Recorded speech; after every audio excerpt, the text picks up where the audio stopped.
This episode of Yes But Why podcast is brought to you by Audible. Get a free audiobook download and a 30-day free trial at audibletrial.com/yesbutwhy. Over 180,000 titles to choose from for your iPhone, Android, Kindle, or MP3 player. Download your free audiobook today at audibletrial.com/yesbutwhy.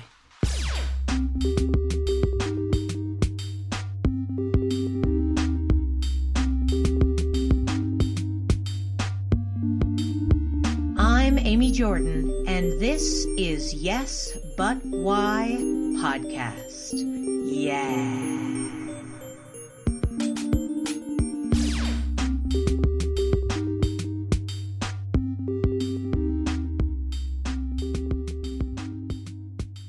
I think we first met when I started just from doing shows and even like open mics there. And that's where we first started like talking and hanging out, when I was just hanging, trying to sling them jokes. Yeah, I remember I worked the door at the theater forever, and I was like the manager on, I want to say either Friday or Saturday night, and there was always a stand-up show, and most of the rest of the stand-ups would just kind of blow me off and like do whatever they wanted, and I was the manager, so I was the bad guy. But you were always so nice. You like would come over and chat for a little bit and be sweet to me. Yeah. And I was like, oh. Well, you were always, I don't know how I look at this stuff of like any kind of comedy venue. Like people who work there, those are some of the best people, because you're not going to get to go and see comedy, perform comedy, put on a show unless you have someone running lights, someone managing the staff and managing the venue, someone at the door taking money for like food, tickets, showing people where to sit.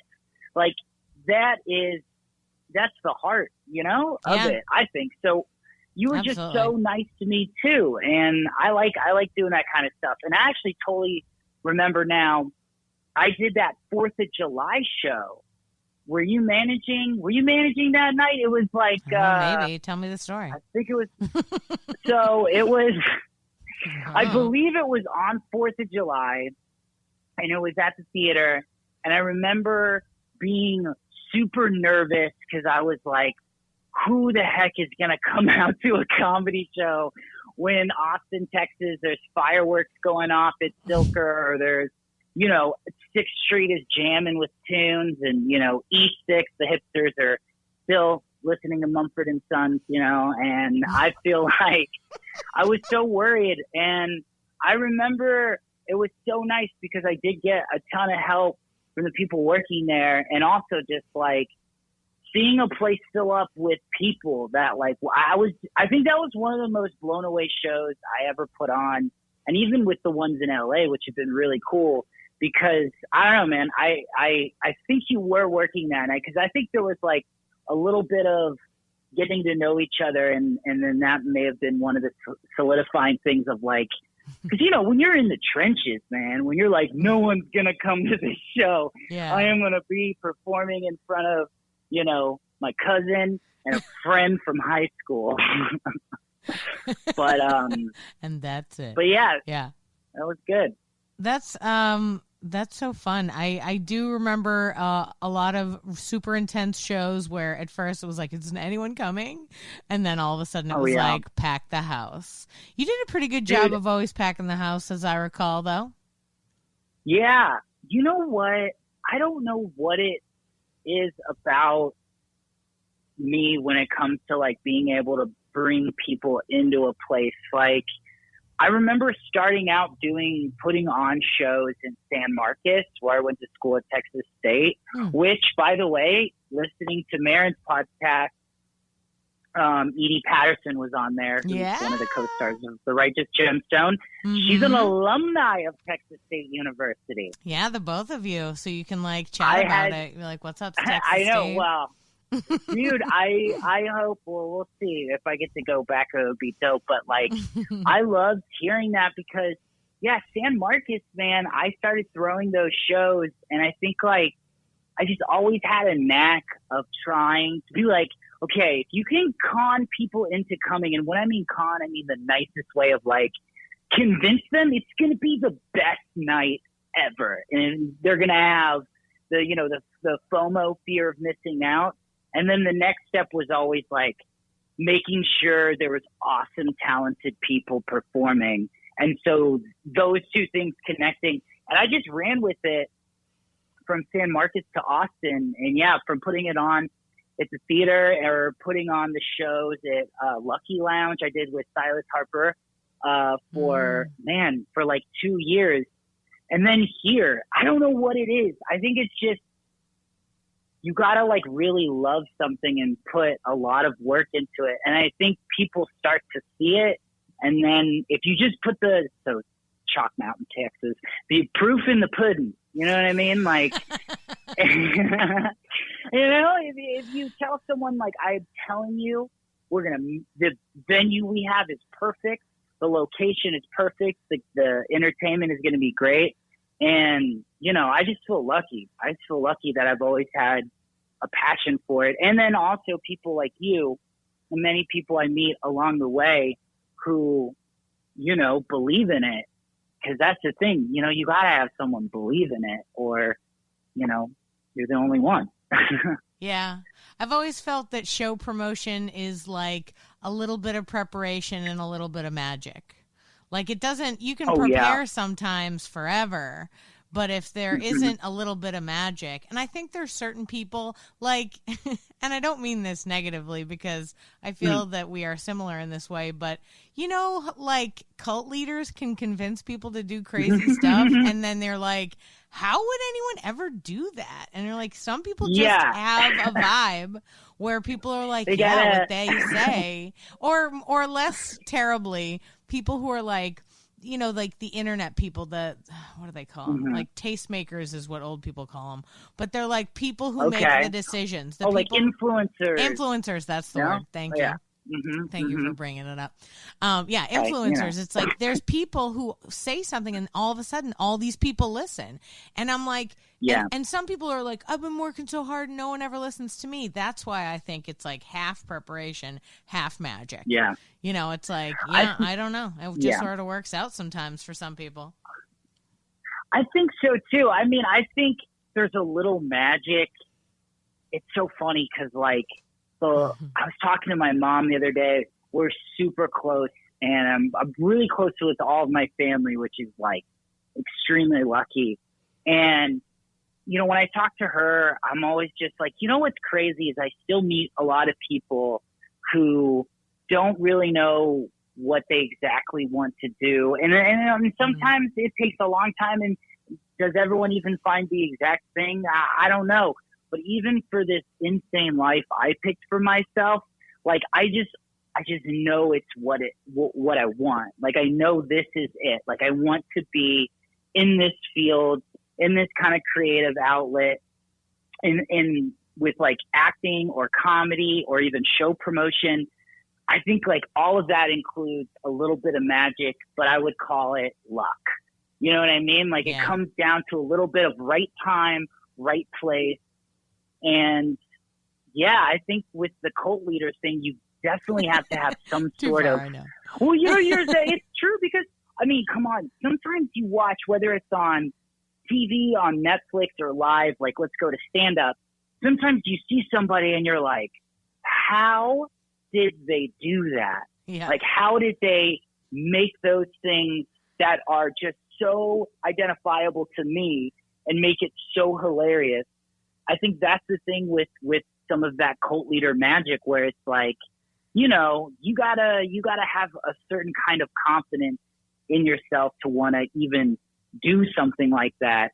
So I'm just glad I got a little magic in the lamp, Yeah. But it's also like we were talking about earlier about like people who aren't afraid to like just do the work. Like they're like all the people like you said, who are working the door, who are making the shows, like the fact that you produce a show on a regular basis, you're finding people to put in that show. You're dealing with it when they cancel 2 days before. Like there's a ton of that.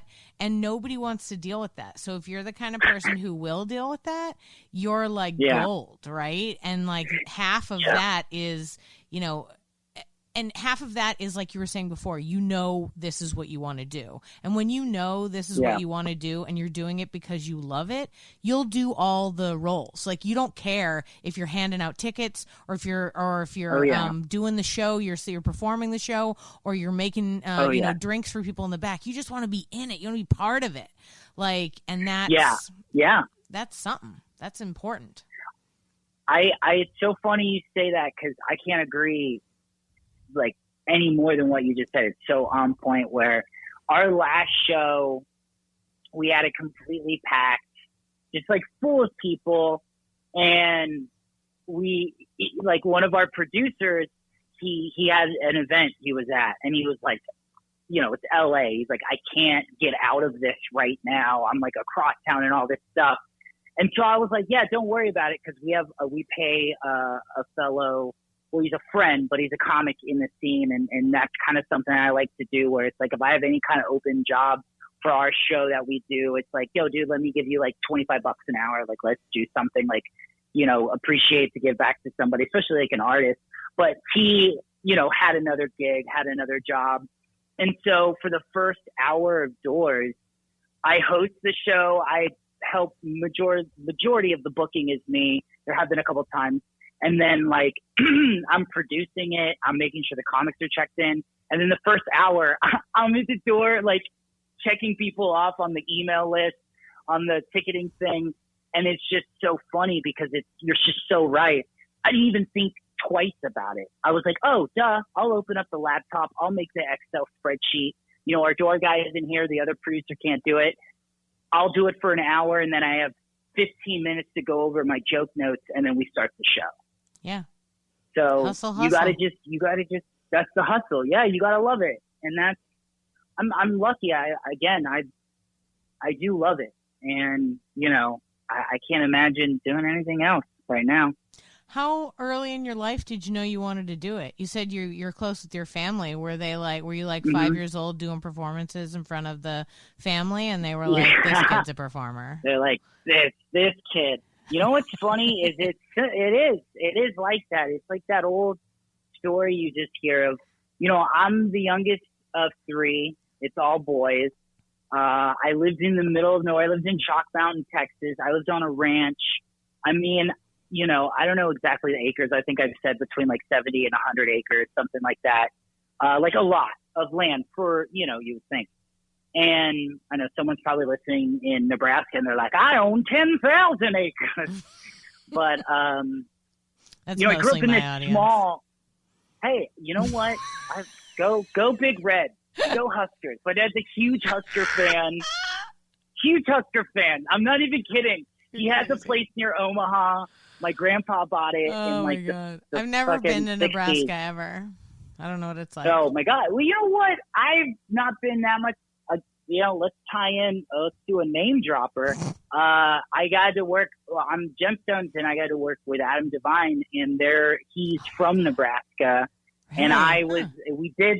Oh, yeah. We had a nice little joke conversation just while we're all waiting, while they changed stuff. And I knew it was for Nebraska, and so we kind of talked a little bit about it. And it really is funny. Like, my dad always wore Nebraska stuff. Like, and he was talking about his dad. And anyone who's a fan of Nebraska football, if they see you wearing the red end, they'll talk to you and just be like, this is going to be our year. And it's just funny. There's like a community. Anyway, so I was like, I don't know. It was an excellent Nebraska tangent. I feel good about it. It was it flowed, really well. We're talking about you growing up on a ranch. Oh yeah, growing up on the ranch. Is it like a real ranch? Is it like horses? A real ranch. Like cattle? Horses. Are you doing the we whole had thing? cows. We had Wow. Black Angus cattle. So my dad was a physician. My mom worked in healthcare administration. But we had livestock on the ranch my entire life. We still have our horse Doc is still there, and they have a mule. And but we used to have about 2 or 3 horses, sometimes 4 at the most. And then we had between 25 to 45 heads of Black Angus cattle pretty much every season. Wow. And yeah, I grew up in this area, and I was just always loud. You know, I was just always running around because we had all this space. And we moved there when I was probably 5 or not even 6, from Houston, from Sugar Land. So when we grew up in this area, you know, we kind of developed into the people we are, me and my brothers. And I was just always the one making people laugh. I mean, it's the stereotype story, you know. We'd be at the dinner table and it was just, you know, I'd always have something funny I'd want to say or do a voice or do something. So, yeah, it just kind of started that way. Yeah. Did they call upon you? Did you have specific characters that you did or anything like that? You know, it's so funny you talk about that. My dad, who's in his 60s now, still talks about when I was a kid. I used to do this like Godfather type character, like, you know, kind of sound like, you know, the Godfather, you know, and that kind of stuff. And I remember I would do it. I did it once at this place called Pasta Fina in Granbury. It was the best Italian restaurant in Granbury, Texas, run by Armenians, which Seems is just legit. Like, you know, I loved it. It was still to this day, we go there when we go home. It's so funny. And it's so good. But I remember being there, eating the tortellini alla panna. That was my favorite dish. And I did this character for my dad and my family, my parents, and everyone was there. And I remember everybody laughing. And I was talking about how the birds were pooping on the Cadillac. Like, oh, no, what are we going to do? The birds are pooping on the Cadillac. You're going to pick those birds out. You're going to pick. And it's just like, I was like probably not even 10 yet. And I'm just this kid doing these impressions. And yeah, I remember that specific moment and being like, I like this. I like this a lot. Yeah, that's so funny. When I was a little kid, I did a Julia Child impression. Like 5. I did a Julia Child impression, and my mom would call upon it for her friends. They'd come over, and she'd be like, come here, do Julia Child. I'd be like, oh. I love it. Yep. I think that's nice. You know, I had that too. And I think not a lot of people get that, where when you're a kid and your parents are like, do that thing you do. I like it. Like whether it's like doing a Julia Child impression or me doing a horrific childlike Godfather impression, it gives you motivation to be like, you know, I mean, I try to tell a lot of people out here in LA where it's like, dude, if you liked somebody's set or you saw somebody on a commercial or you saw somebody in a movie or a show, give them a text. Be like, yo, congrats. This is really cool. It looks really good or whatever. Yeah. And our parents gave us that. And I think that's something I try to stick with. I love it. I was once at a terrible open mic at a VFW, and I saw one friend on Crazy Ex-Girlfriend, my friend Danny Jollis, and then another friend, Joel Boyd, on a ranch commercial, like a national, you know, huge like ranch dressing commercial. I remember taking a picture of both and just texting them and Facebook messaging one of them and just being like, at this mic, was having a bad time because I've been here forever and haven't gone up. Now I'm okay. Because I got to see my 2 friends do something cool. And I think, you know, we got to not forget what our parents did for us when we were a kid. You got to still do that, I feel. I think you're right. There's a lot of negativity, and there's also a lot of, like, people like to make it so that it's uncool to be enthusiastic about stuff. There's a lot of that.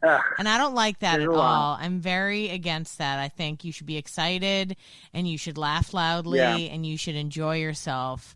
And there's just this whole culture of like, you can't tell somebody that they're good like it's gauche to do that, especially in comedy. Like, you can't admit that somebody else is good because somehow it takes away from you, which I think is crap, but that's what I've heard from people where I'm like, why don't you just tell him? Tell him he's good. You're like, no, you can't do that, man. Yeah. I guess. I think, you know what? I try to feel like with that kind of stuff, especially if it's comedy or related to that, like, man, there's so much insecurity in it. You know what I mean? Like, there's so much insecurity, and it's like, I feel like it's funny. Sometimes you'll do a set and, you'll you crushed it, and you get a bunch of people being like, that was amazing. Great set. Good set. Good set. And then you'll have like an okay one, and you did fine. You did fine. And then I get to my car and I'm like, oh, nobody told me good set. Oh man, I thought I'd get at least 3, and yeah. So yeah, I think that kind of thing happens where maybe people get in their own head. At least that's the way I try to look at it. I think but I think there is a little bit of what you're saying for sure that's in there. Well, it's like, I like to say, the old adage, if you don't have anything nice to say, don't say anything at all. I think the opposite is also true. If you have something nice to say it. I want to get that tattooed on my freaking body. That's awesome. Dude, seriously. Just, if you have something nice to say it. Can we make mugs? I think we could sell that to Hallmark tomorrow. I love that, man. Seriously, if you have something nice to say it. Love it. People just don't. You're right. People just don't give each other compliments when they should. Like if you enjoyed your friend's set, it doesn't hurt you or make you less of a good comic by saying, I know. Hey, River, your set last night was just killer. Yeah.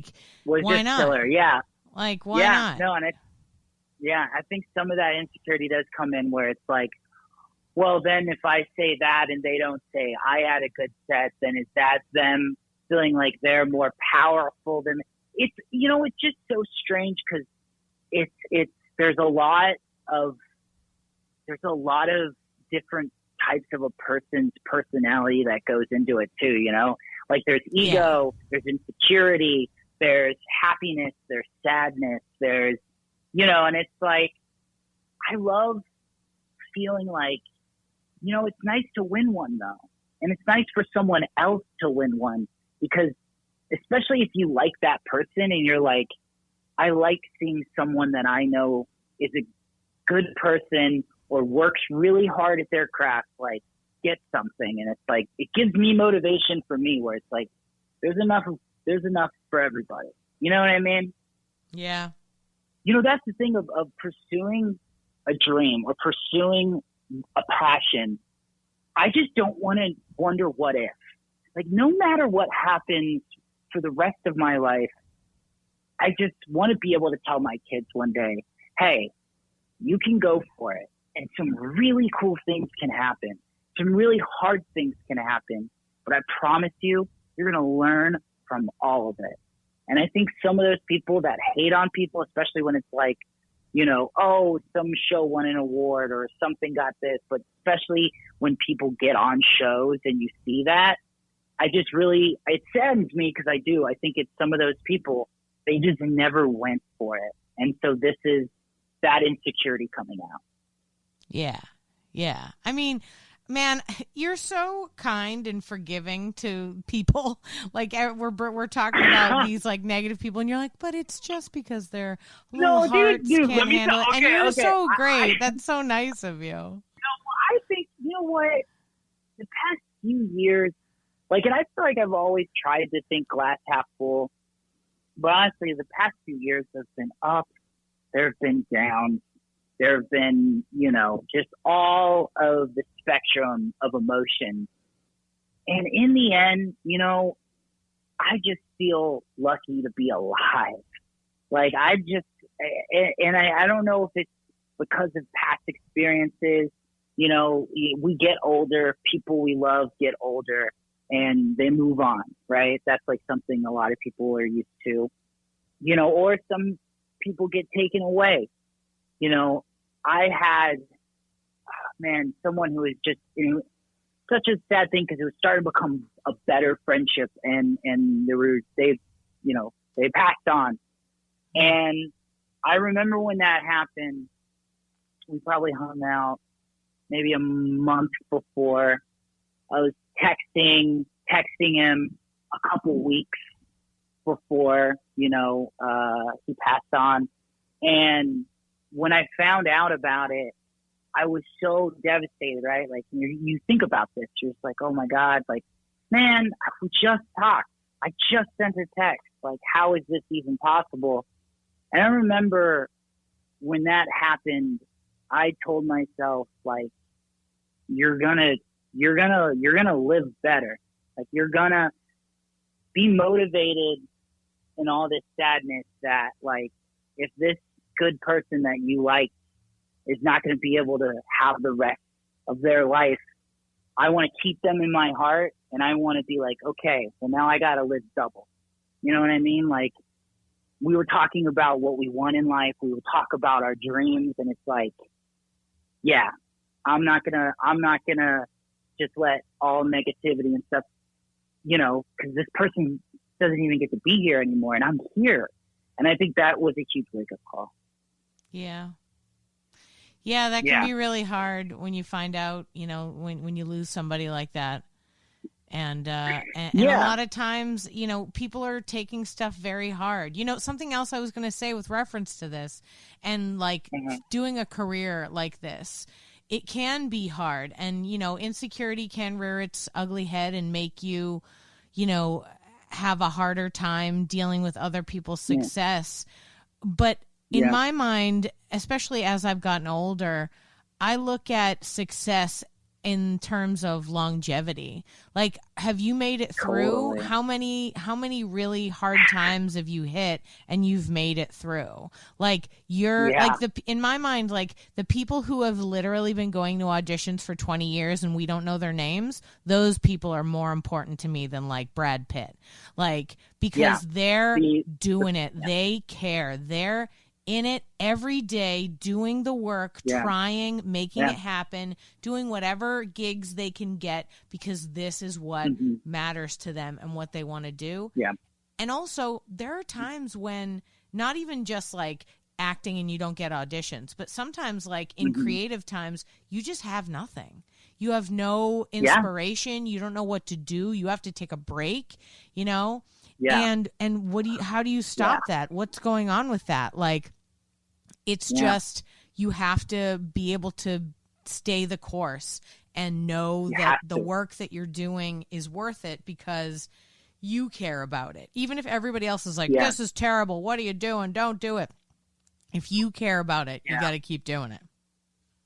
Yeah. And I think absolutely. And I think, you know, the people that have been doing those auditions for 20 years, I think it's also probably something that's there too, is like, you got to be getting a few things every so often to be like, no, I like this. Something's moving forward. You know what I mean? Like, I go to this tape audition place with my friend. His name is Mark Schreiber. Oh, he's actually, I hope I didn't say his last name wrong. I'm terrible at last names. He's amazing. He's the best. I just saw him last night. But he undergrad and graduate at RTF. And he does, he's a great actor. I believe he did something on Fear last season. But he is someone who tapes a lot of people. And there was someone, I don't even know the gentleman's name, but he's like a character actor. And he was like just going to get my tape audition, and that thing just popped up. And I didn't watch it, but I saw the guy's face. And I was like, oh my God. And he goes, yeah, I know, right? And I was like, he's been in like, you know, we're naming off different things, like from like Step Brothers to like just, I don't know, 4 or 5 different comedies he was telling me. I was like, yeah, that's insane. And he goes, this guy has been doing it, like you were saying, it's so funny you mentioned, like 20 plus years, makes a living off of it, but doesn't become, like, I'm sure has read for some of the craziest things, right? But didn't get maybe those, but got the other stuff and was like, I love this. I'm never going to stop doing this. And yeah, you're right. That is a passion I wish you could make into an elixir and people could drink, because it's beautiful. Well, I also just wish that it didn't, you know, like we're talking about with the, you know, self-consciousness and having a hard time. I feel like they go hand in hand. Like, to be able to do it, there's always people that, every one of us is like, should I be doing this? What am I doing? What's happening right now? Oh my God. Why? But just like the sheer perseverance, like the fact that you've continued to do it is so important. Like, is is 100%. everything. I mean, it's your life. At the end of the day, shows like whatever like hit show you're on doesn't matter if you never had a good time ever. No, 100%. And you never know what's around the corner. Like, you just really don't, you know. It's something where you gotta kind of follow a little bit of it with blind faith. You know what I mean? Where you're just like, I believe in this thing. I know that there's something there, and I just want to, because isn't that the thing too, is like, for all of like, as you're saying all this, a bunch of memories are flashing of like, I remember I was 23, so early 20s, I guess is what it would be called. And Jesus, yesterday. It's there we go. Yesterday, yeah. I also went to community college. I did this audition in Austin, and I remember it was for an ABC Family show. They were filming a bunch in town, and I got a call back, and I went back in there, and it was for the casting director again and the director of the episode. And I did the thing. I wore the outfit. I brought a little satchel because the character is kind of a interesting, quirky guy. And I did all of my prep. And in the room, I remember the director being like, "Well, you know, you're our guy. Like, that was great." And I was like, "Oh my God." Well, you know, and you try not to get too excited. And then I leave the room.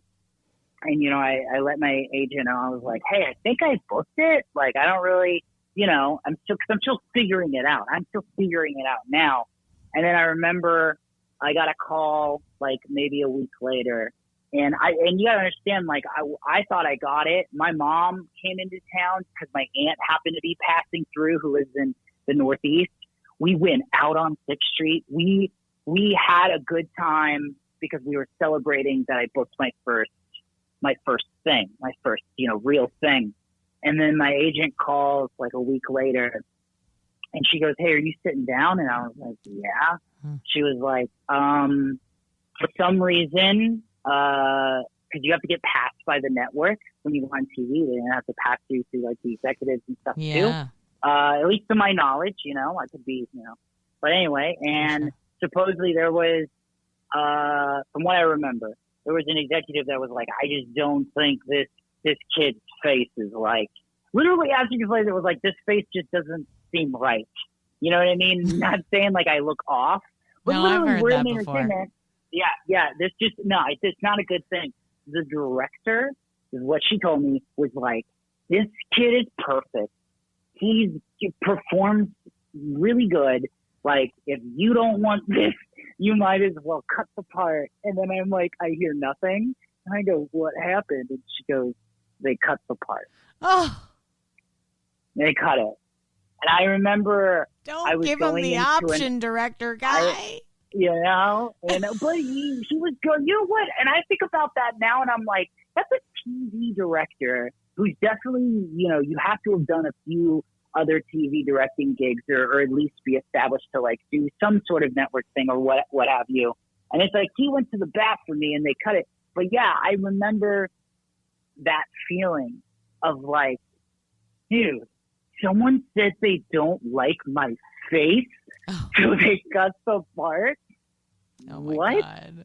You know, and then let me tell you something. A nice full round story is a couple weeks ago, I went to read for a show, and it was my first co-star. It was like a rom-com. It was like a made-for-TV film, but it was like, man, I read the script, and I was like, man, my character I would play is very Paul Rudd, right? Fun. Like, I was, and the script was cool, and you know, I was just happy to read. And I went in there, and it was for the producers and for the casting people. I'm going to keep all the names out of it, but they cast like a big TV show, was on a studio lot. You know, Nice. I was like feeling it, right? And I go in there, and I just did a great job, just because I prepped, and I was feeling so good about it. And then about a week later, my manager calls, and she was like, "Hey, so I'm going to tell you some things. First of all, they passed on you." And I was like, "Oh, okay." And that's she goes, the first of all. That's the first of all, right? But she goes, but I want to tell you something. You were their wild card. And from what I incur, the wild card means like, we didn't expect someone to make this part like that. Like I made it all the way to the very end of decisions of who they're going to get, you know? Yeah. And she goes, the network said, we have to pass on him this time, but we want to find something down the road for him. And when she told me that, it's so full circle. It's like, it made me want to go back in time and tell myself then, be like, yo, it ain't always going to be like that. Yeah. You know? Yeah. And I mean, I just think that's the thing with that pursuit. And that was years later. So it's like with that pursuit, with those failures, if you just keep going, something else can happen, but you have to just try. Okay, so I have a couple specific questions with regard to like what you're doing now. You moved from Austin. You were doing comedy there. You're doing stand-up. Clearly, you were doing acting as well. And then you decided to move to LA. How did you get it started? How did you get an agent and a manager and all the things? Like, what happens when you walk in the door? We're like, hello, welcome. Here's your agent. Yeah. No, I wish that'd be. Well, you know what's funny is like it's all the same sort of processes of how you would think people get those kind of things, where it's like you got to try doing stuff independently from, you know, and build that reel. And then basically it took a few years before any of that, you know, happened. I was also lucky because I moved to LA, you know, as Everybody Wants Some was starting to come out. And that was, you know. Yeah, that was a big movie that you got in Austin. It helped. Yeah, that I got in Austin. And, you know, that's when I got that, I knew I had about a year to keep saving, to try to figure out what my next move was going to be. And so I had a little bit of not an easier time, but, you know, the amazing thing about Linklater is he just, every one of those cast members, those main cast members, the people that were big then, like Jenner and, you know, all those dudes, like, they were just so nice and we all got along so well. And he made that set so much like a family that, like, we just all stayed in contact. And, you know, that's where that luck comes in. Like, I happened to keep going even after hearing your face isn't good enough. And then eventually got something like that. And then just, you know, your personality, like you said, that kind of vibe, you know, has to be genuine. And I got to meet a bunch of those people, and, you know, some of the things helped, some couldn't come into fruition, but I came, you know, trying to pack as much heat as I could. Like, I was like, okay, I'm going to start a stand-up show like I did in Austin. I've got this film. I'm going to try to get referrals.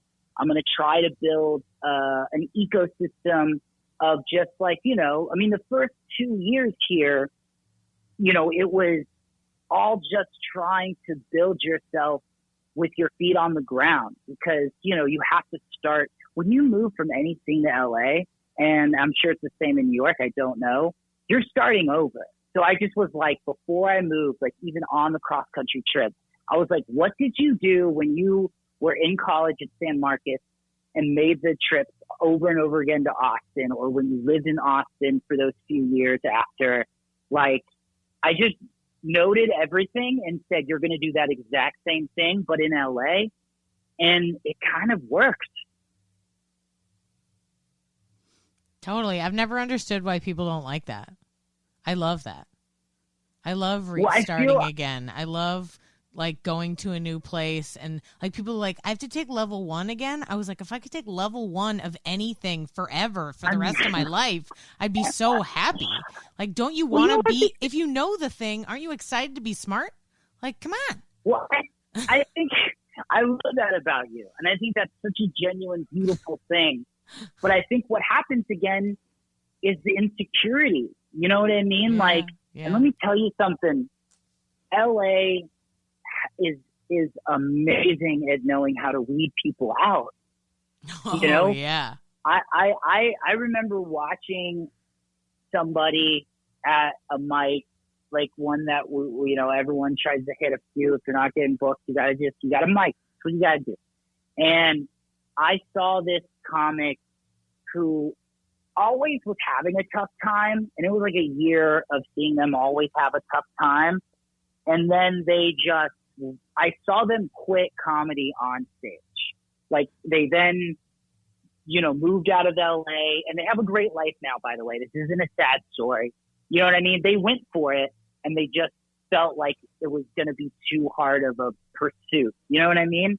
Yeah, totally. So it's like, I think people hear of those stories, and that's the fear, right? It's like, will that be me?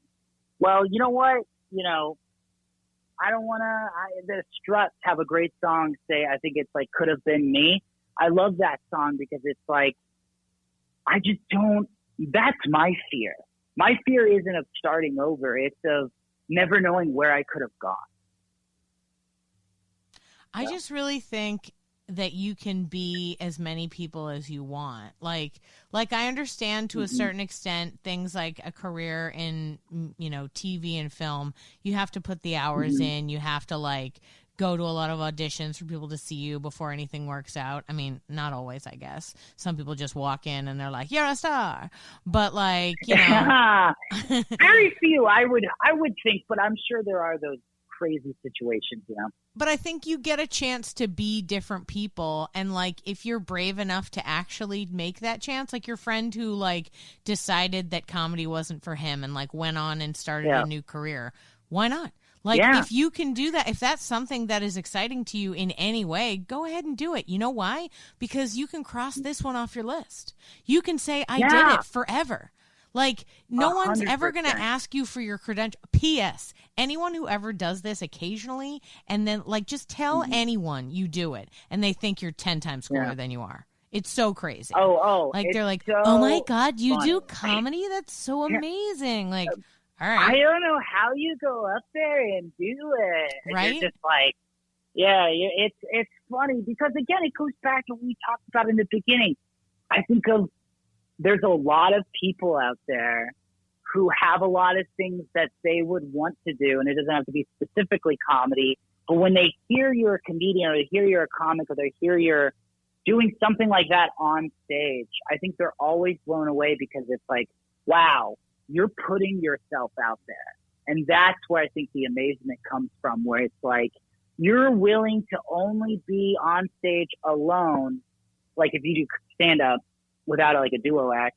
And if you're good, it's good. And if it's bad, you're still going to be there. You know what I mean? So I think that's some of it. It's just the desire in themselves that maybe they wanted to do something that would put themselves at risk, Oh, yeah. Nobody wants to take a risk. Absolutely not.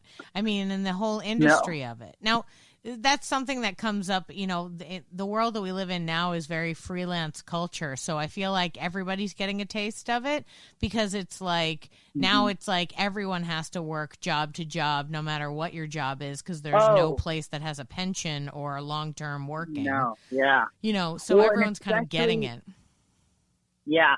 Well, you got that gig economy, Yeah. I mean, look, I'm not shameful to say it. Sometimes I get creative gigs, and I definitely have built our show to help.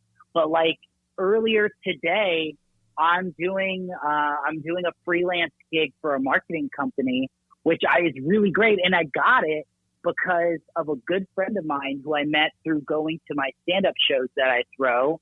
And, look, people out here, you got to survive. And if you go off on a passion and a dream, it can be feast or famine. But I think the one thing I learned from my folks was hey, just always be a little extra prepared.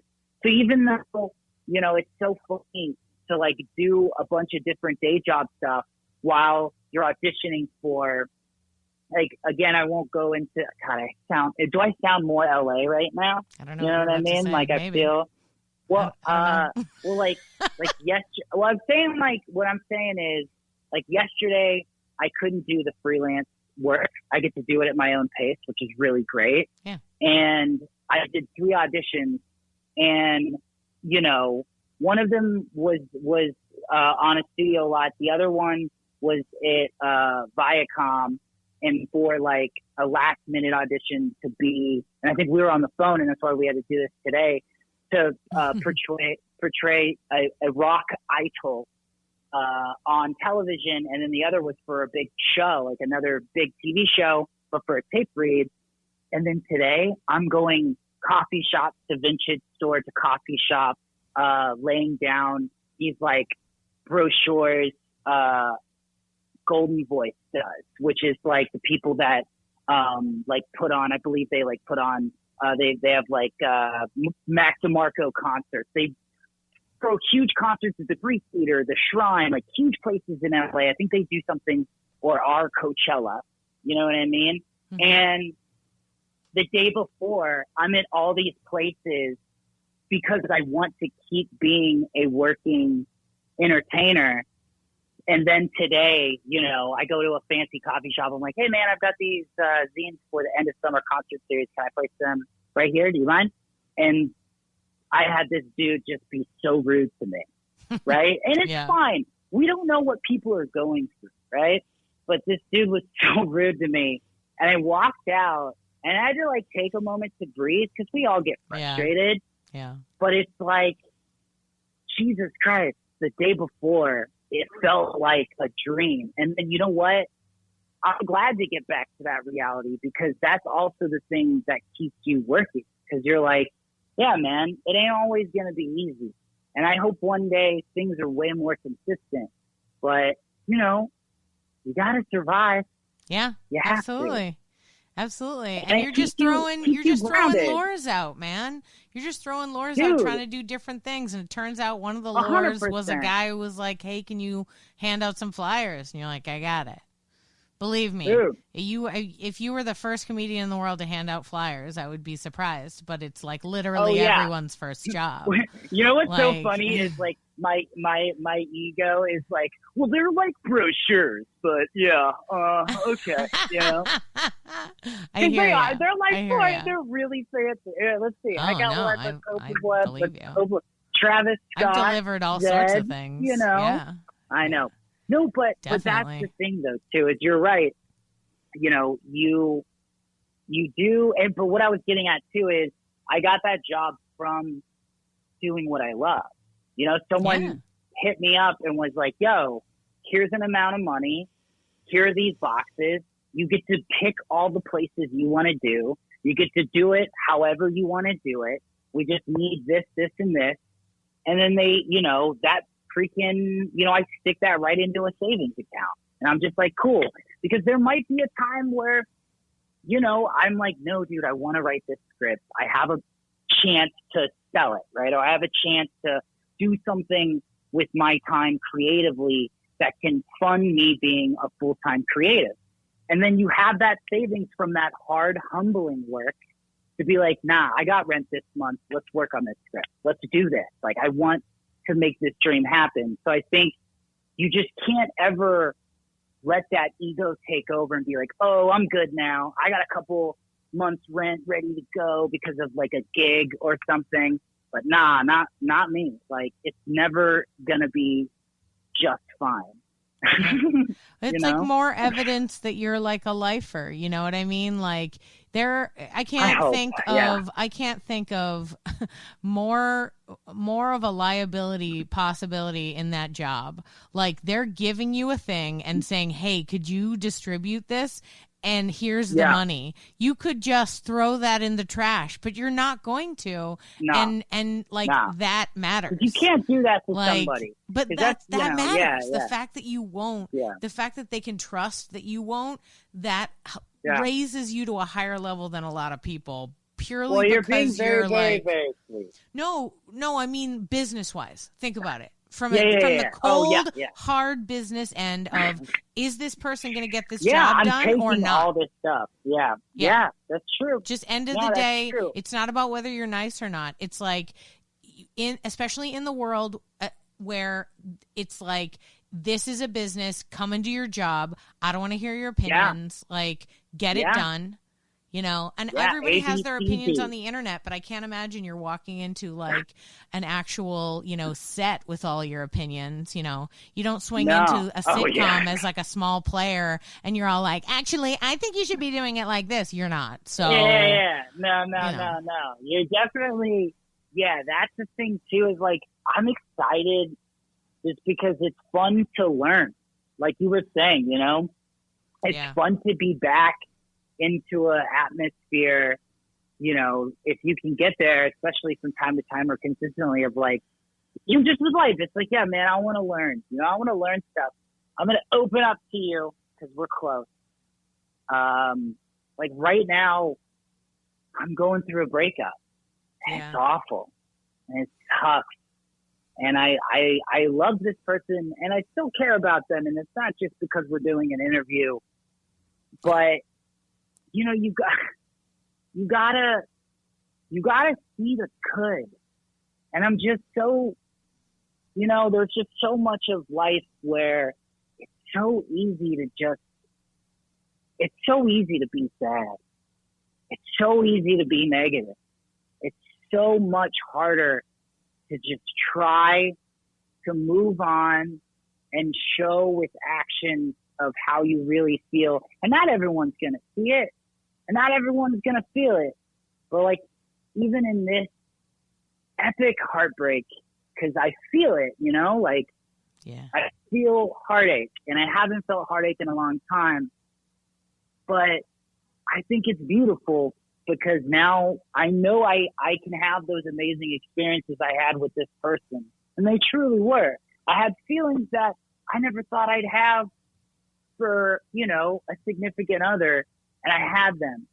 So I think like my way of getting over this, what I'm literally going through at this moment, is you got to see the light and you got to just fucking push on and know that not everything is bad. And when that happens, I think people can heal better because it's like, I don't know, you took the road of things happen because the way they're supposed to. And I can just, if I take the good out of something and say, well, that was good. This is what I learned. Now I'm excited because there could be something else down the road that's like, oh, I know that feeling. That means this is a good thing, you know? Yeah. And that's what I'm trying to do. Yeah, especially in this world too. There's small interactions between people, and if you have a wonderful, beautiful interaction with a person, enjoy it while you can and hope it can last as long as it can. But if it happens to end, then you can at least just appreciate that you had that time. And even if right now it hurts so hard, like you'll be able to look back and be like, man, wasn't that nice? That was a good time. Like I like good breakups where you're like can kind of be okay with it. Sorry, well, if it's super bad. No, you know, it's a necessary thing in life, I think, to have to go through some sort of hardships or go through some sort of pain. And honestly, you know, when you get into a relationship with somebody, you start to learn more about those people. And, you know, none of us are fully complete at some level. And if some level of you needs to be worked out with who you are as a person, and that's how you can figure things out better to live a happier life, then yeah, it's going to be a bummer that that person can't be with you. But, you know, everyone deserves to be happy.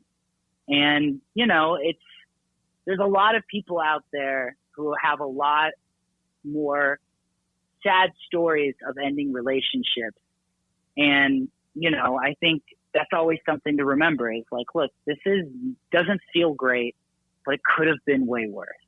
And just try to be glass half full, I guess, you know? Well, also you got to remember, there isn't, you can't appreciate sweet without a little salty. Like there's no way for you to live a life where everything's going to go well all the time. So if you can try to extract a lesson from the terrible times as much as you can, that's all I'm doing. Whenever I feel bad, whenever I'm depressed and I don't know what I'm doing, I'm like, okay, there's a lesson here. I just got to wait for the lesson. I got to look around. Yeah. What's happening? What do I need to know? How do I need to readjust so that the lesson can help me move forward? I mean, because we change, especially in relationships.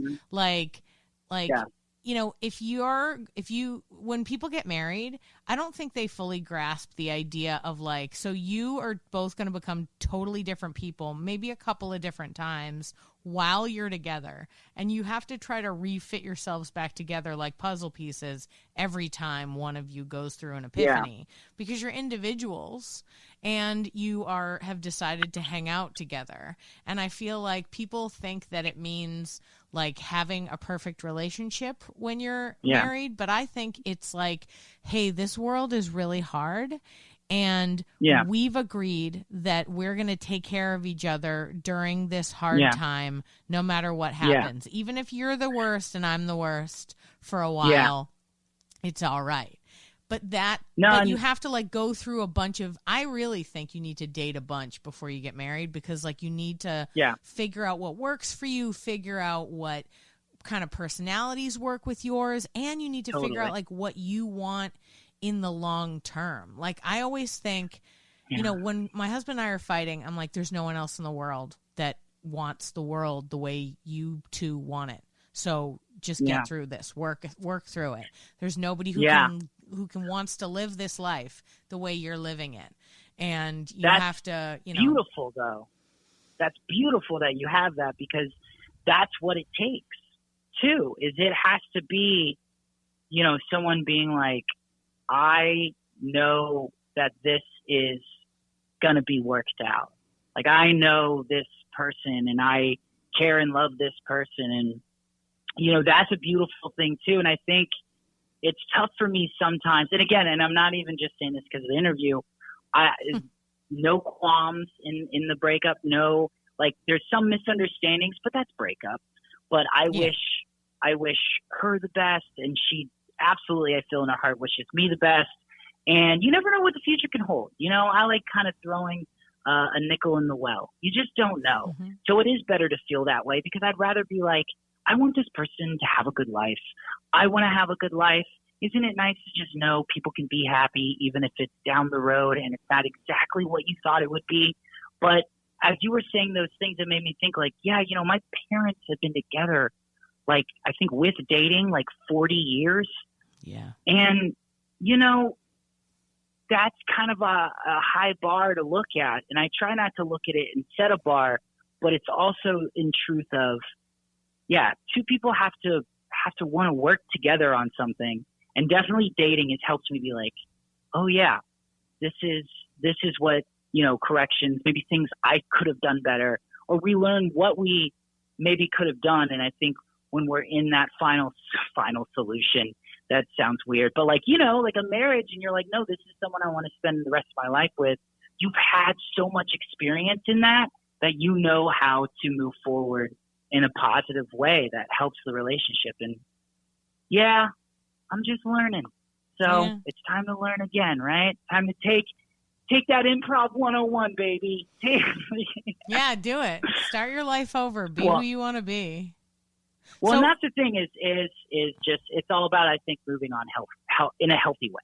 I'll end on that. Boom. Yeah, we're wrapping up near the end, but I wanted to ask you about your recent experience with Righteous Gemstones. You brought it up earlier as being able to talk to Adam Devine. Tell me, from the point of view of a person who's how do you even get on a show like that? So you have an agent and a manager in LA, and you got this audition. Things go well. They're super psyched. Tell me what happened. So, I have all of that. and you get a tape request, right? So a lot of things are done through tapes now. It's like whether it's, they have their own like little system. So you get the breakdowns, and I've done a lot of tape reads. So I got the breakdown, and it was just a normal kind of thing. Like, you get excited, because you read the breakdowns and you read all the different stuff, and then later on the shows happen, but you kind of become a little, and you have to, a little numb of like, oh, this is awesome. I'm going to put everything into it. And then I got to kind of let it go, because 9 out of 10, that's the way it is. Like, you just don't get 9 out of 10. Like, that is just how it goes. So I got the breakdown. I remember seeing that there was, it's Danny McBride is the executive producer, and like Joey Hill and David Gordon Green and all these like amazing people. I'm like, oh my God.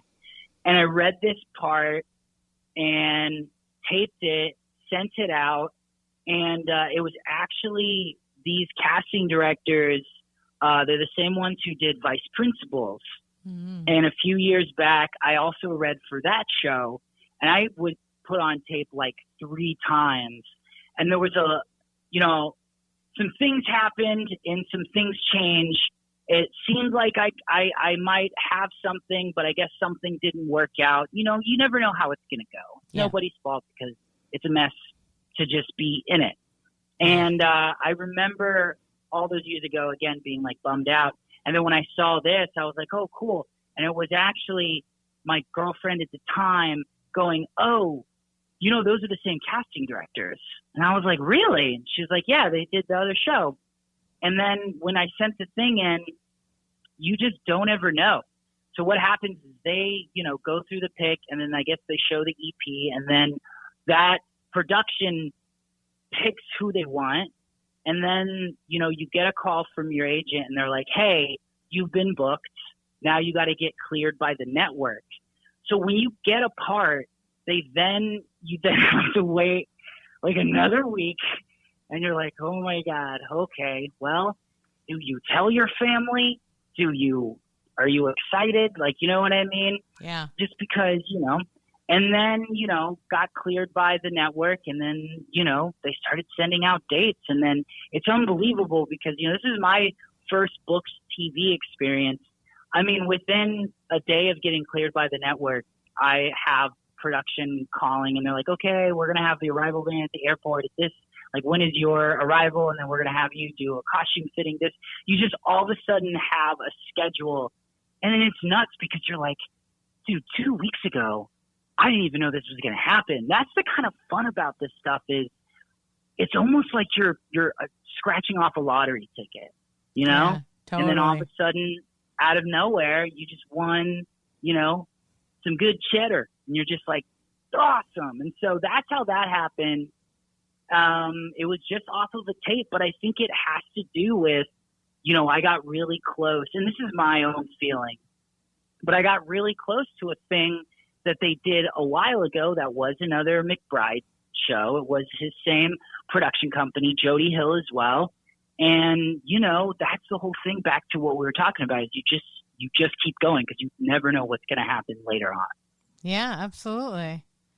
And it's great, too, when the casting directors can, like, see you another time and be like, okay, I see a new place for this person. And not just like, nah, forget it. Yeah. No, and that's the thing. It's like, man, just from pursuing this thing, I so highly respect casting directors, just because they put so much. One of my really good friends, Elaine, she's a casting director, and I met her on a pilot a couple years ago, and she does a lot of unscripted stuff too. And just, man, they're working all the time, and they're always remembering faces. Yeah. But, I sent them a thank you card with a picture of what my character looks like, because he has like these blonde dreadlocks and all this craziness. And that's something I want to continue doing from now on. I sent Linklater a vintage VHS tape of a documentary that was about the punk scene in 1980. Because that's like what my character was, and that's like his 1980 was the year of the film. Everybody wants some, and it's like, yeah, you know, you just, it's you feel lucky. That's nice. That's nice. Mm-hmm. Awesome. Mm-hmm. Listen, thank you so much for talking to me and sharing your stories with me and your positivity. I really appreciate you being so Amy, sweet. I really appreciate you, and I mean this from my heart. We have like talked to each other many, many, many times, and there have been times, obviously, since moving where there's some gaps.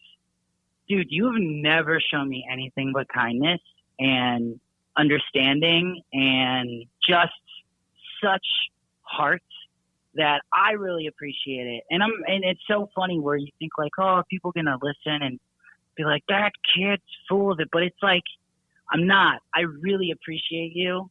I appreciate you taking your time. You have a kid in the other room trying to go to bed. You know what I mean? Trying to get a little nap, a little bed. Yeah. and you're taking your time to do this. So, dude, you know, thank you. You're the best. You're so sweet. You're the best. You know, you're so sweet. I always think about how you're just so nice to me, and I think that is probably why I've kept in touch. I don't keep in touch with a lot of people, like most people, but for some reason there's like a, you know, you have a kindred spirit connection for sure. I like 100%. When we met, it was like, this kid, I want to like, and I'm just excited. Like, I can't, you know, we're going to be, here's the thing. If we don't talk except for once every 6 months or like couple of years, it's fine with me. I'm just excited for all of the journeys. You know what I mean? And whatever happens. There's going to be a lot of journeys in between both of us too. And I think like, yeah, I feel you, man. I feel like, yeah, you know, I don't know what's out there, but if there's like past lives, I feel like we were like, I don't know, on an improv troupe together. You know what I mean? Like, sure. Or in a Western gang. Yeah, we were on one of the boats. We're on the Santa Maria together. Dude. And we spent 100%. like weeks just sitting in the bottom going like, man. Do you think we're there yet? No, we're not. We're not still there. Just going zip, zap, zop. You know, you want to play zip, zap, zop. The 3 people next to us all got dysentery and died. And we were like, I guess it's just us. It's just us, man. We're going to, no, but I feel you on that. Yeah, on that connection. It's nice. It's nice. It's nice to have that. Nice. It's crazy because it's nice if you don't talk to someone for like 6 months or even a year and then you get on the phone and you're immediately like this. Yeah. It's like, yeah, dude, you vibe. And that's the thing about life. It's just, dude, I'm just trying to vibe. Yeah. Which sounds like the most hipster thing ever. That's also going on the mug. Just trying to vibe. Just trying to vibe. If you have something nice to say it. I like that mug. I'm gonna make a note to make a mug. No. Make a mug. I would. Oh my god. That would actually be a really fun koozie. I could make a koozie with like the Yes But Why logo on the back. Yeah. I love that idea. 100%. And I think definitely being in Central Texas, that's the thing. Yeah. But yeah, thanks again. Sure. And everything, yeah, I'll keep you updated. I mean, yeah. You know, it's also a humbling thing where it's like, I'm just excited. Like, I'm excited that I've made real friends in LA. Like, I'm going with my best buds.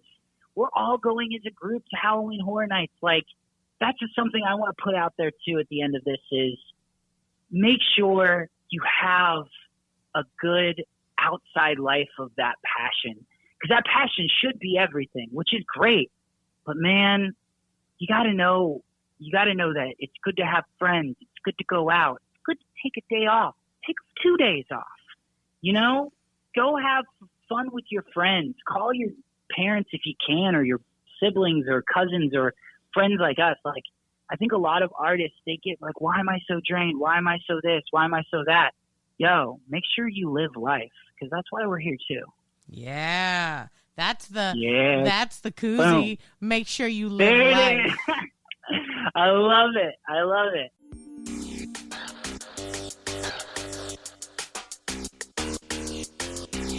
Thanks for listening to Yes But Why Podcast.